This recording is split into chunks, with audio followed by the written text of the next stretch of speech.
I'm a wordsmith, guys. Exactly.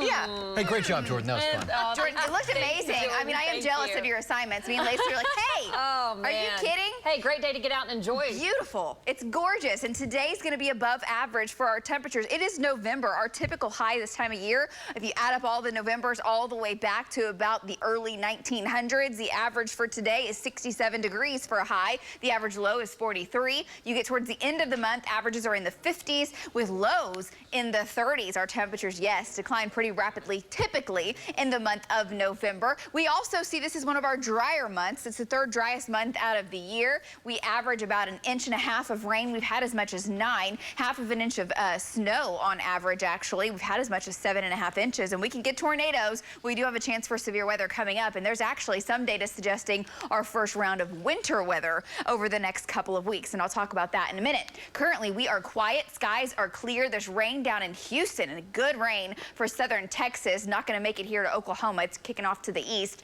Our skies are completely clear, 51 degrees. South winds at 5 to 10 miles per hour. We're in the mid-upper 50s, still holding on to the 40s. Bristow, 47, 46 in Sealing. The rest of us warming up nicely. It's 60 already. In Lawton, south winds, they're light. They're going to pick up a little later today. Not going to be completely out of control. 75 degrees and sunshine is where we're headed. A beautiful fall day. 79 in Alba, 78 in Woodward, averages 60s. So above that for sure. We'll be above average over the next few days. And what that is doing, you're warming on up. You're getting a lot of Gulf moisture with the south wind. There goes the storm, by the way, to the south. It's bringing the rain to Texas. That moves out.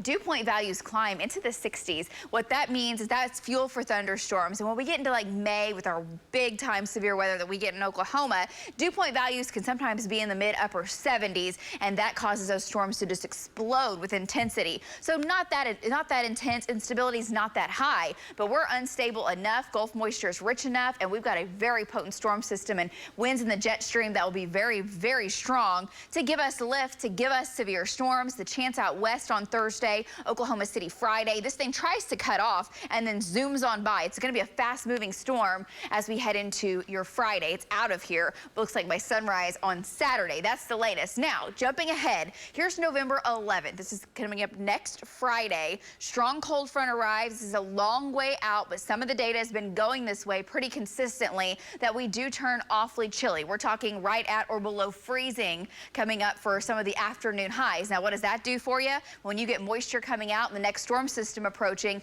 that could mean not just rain, but transitioning over to some winter weather, maybe a little ice, maybe a little snow around November 14th. Keep in mind, that's the extended. This is way out. This will certainly change, but it's our first go round that will be cold enough that we could actually introduce some winter precip. We'll keep you updated. Tomorrow afternoon, we're a far cry from winter precip. Temperatures back in the 70s to Thursday, 70s as well. Windy winds 20, 35 miles per hour. The dry line sits up Thursday out in the panhandles. I do think thunderstorms try to fire in this area in the evening that will try to make it into western Oklahoma. I think the better chance that those make it into western Oklahoma will be overnight into Friday, a 20% chance Thursday evening, better chance out in the panhandle, and then overnight into Friday morning, that rain makes it close to I-35. Still the potential for quarter-size hail, 70-mile-an-hour winds, and a few of these storms will try to rotate to produce possibly a brief tornado. It'll be more of a broken line of storms that develops. We'll monitor it closely.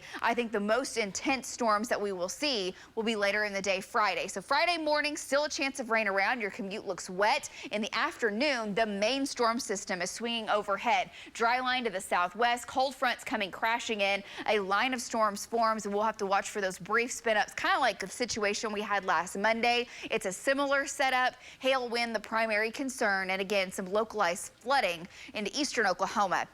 Chance of rain Friday afternoon into the overnight hours is 100%, and then it's gone Saturday morning. So how much rain out west? 1/2 inch to 1 inch. There'll be some areas close to 1 inch in Oklahoma City, and then 1 to 3 with flooding possible in far eastern Oklahoma. So Thursday, we'll watch out west for storms. Friday here in Oklahoma City.